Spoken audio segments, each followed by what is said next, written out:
Hi everybody, Faraday here. I wanted to talk a bit today about the Lesser Banishing Ritual of the Pentagram, or LBPR. Um, I know, you're thinking, what possibly is there to say about it? There's tons of videos out there about it already. Um, the World Wide Web has hundreds and hundreds and hundreds of pages of text on it. Every book that you buy about ceremonial magic in any way, shape, or form has a version of it printed. Um, and the fact is that even people who aren't ceremonial magicians but who practice magic that's more akin to witchcraft or any number of other traditions um, often have very important rituals as part of their basic structure that is a version of the LBPR that people may never even have known or realized was originally the LBPR. In any event, the reason that I wanted to talk about it was I saw a tweet the other day for a podcast in which a conversation was taking place about whether or not it's time just to get rid of it because there's too much chatter about it. And the person seemed to be the sort of person who liked change for change's sake and who um, was annoyed at always having to hear about it. And I'm not entirely sure what the whole deal was. Sometimes I find that there are people who are just pot stirrers who like to see what kind of reaction they get by mixing things up a bit. There are some people who think that everything should be brand new and originate with themselves rather than doing anything traditional. And I can understand all of that.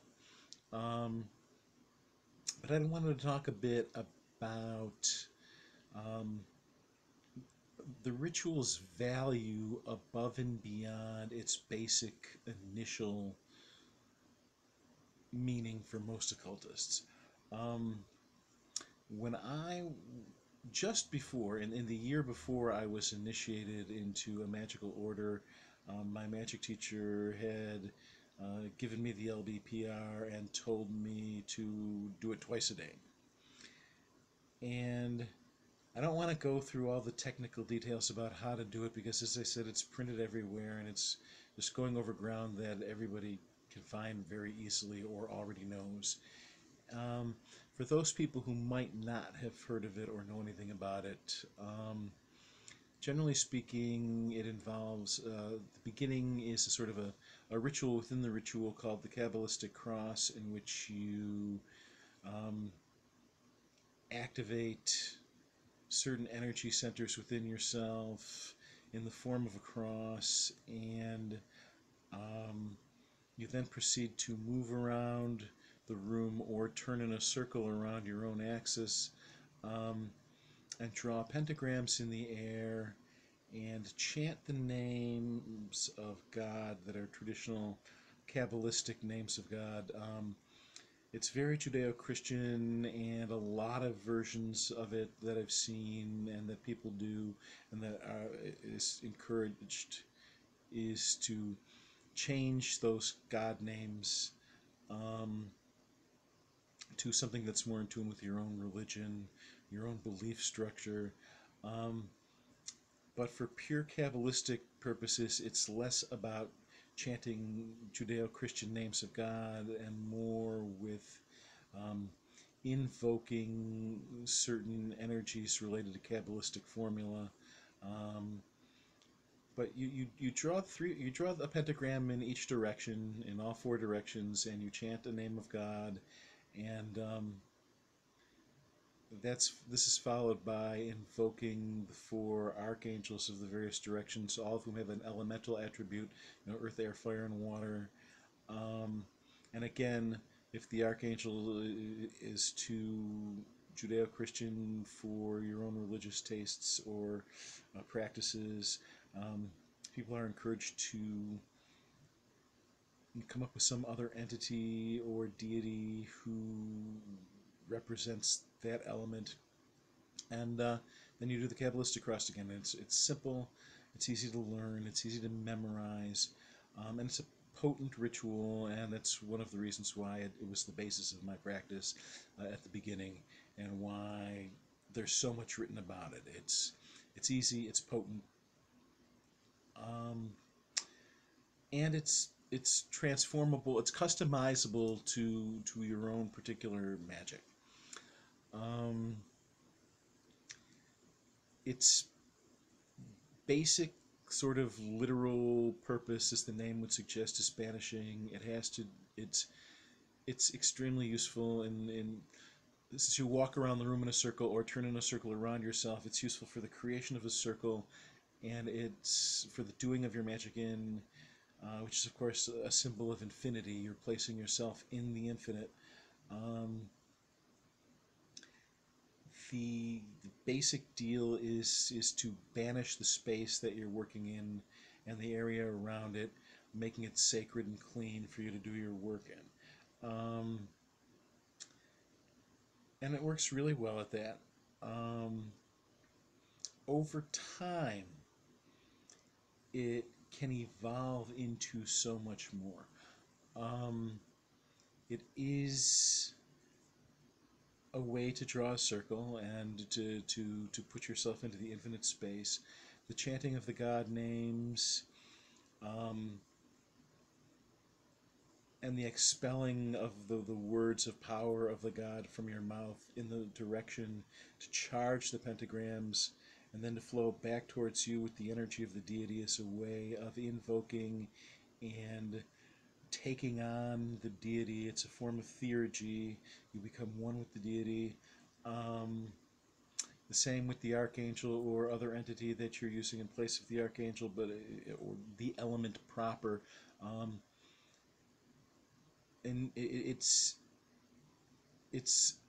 again theurgically a way of being completely in touch, in tune, empowered by that element to bring that the entirety of that element into yourself.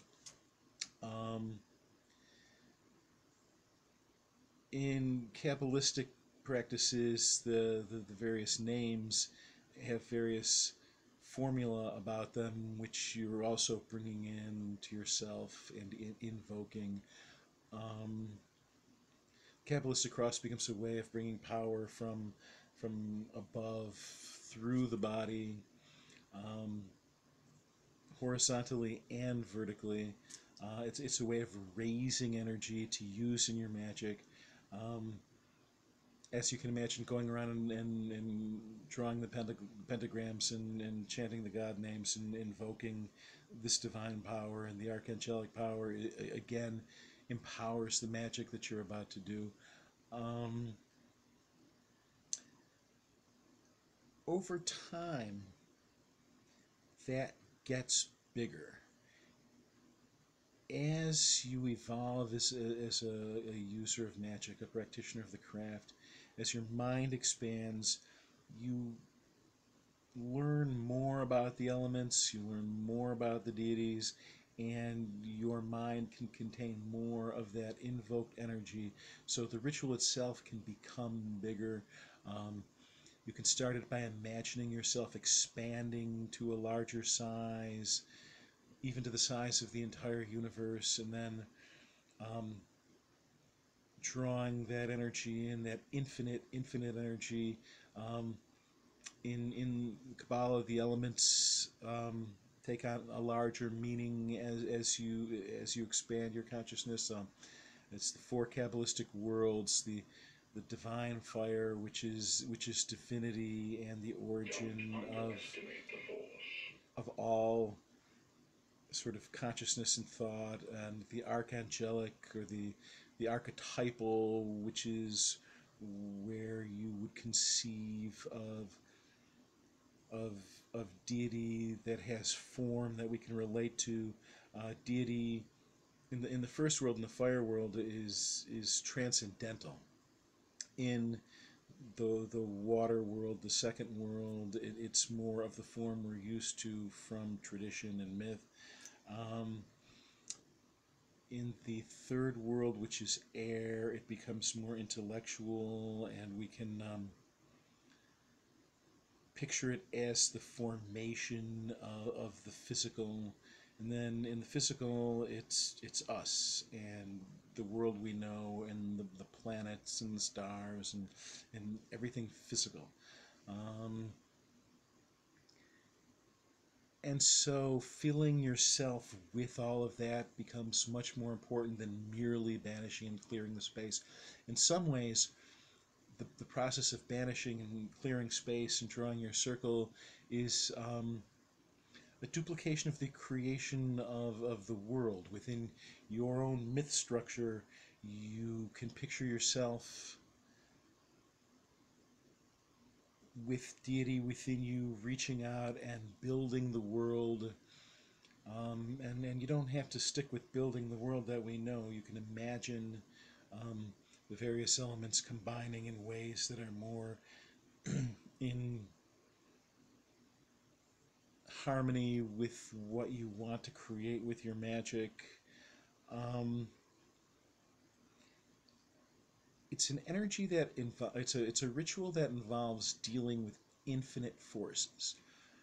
Um, as a result, the ritual can be as big as you want it to be, as big as you're capable of imagining and dealing with. So I could see where, if it's just like that first ritual that you ever learn, where you go around the room drawing your pentagrams and banishing your space and then move on to something else right away, that it could be something that, somebody could think, well, it's an old-fashioned thing, let's do some new thing. But the reality behind it is that it's only as small and little and unimportant a ritual as you allow it to be. Um, it can be as big and as vast and as powerful as your imagination, and as big and as vast and as powerful as your gods and their servitors. And it can be as big and powerful and infinite as you need it to be. Um, that's pretty much what I can think to say about it at the moment. Um, I always think a lot more and then forget stuff when I'm sitting in front of the camera talking. I should probably use notes more often than I do. I kind of like to be off the cuff and extemporaneous, though. Nonetheless, if anybody ever sees this and you have any questions about what I'm talking about or any thoughts, please leave them in the comments below. Um, it'd be nice to hear from you, and thank you very much for watching. Hope you enjoyed. Thanks.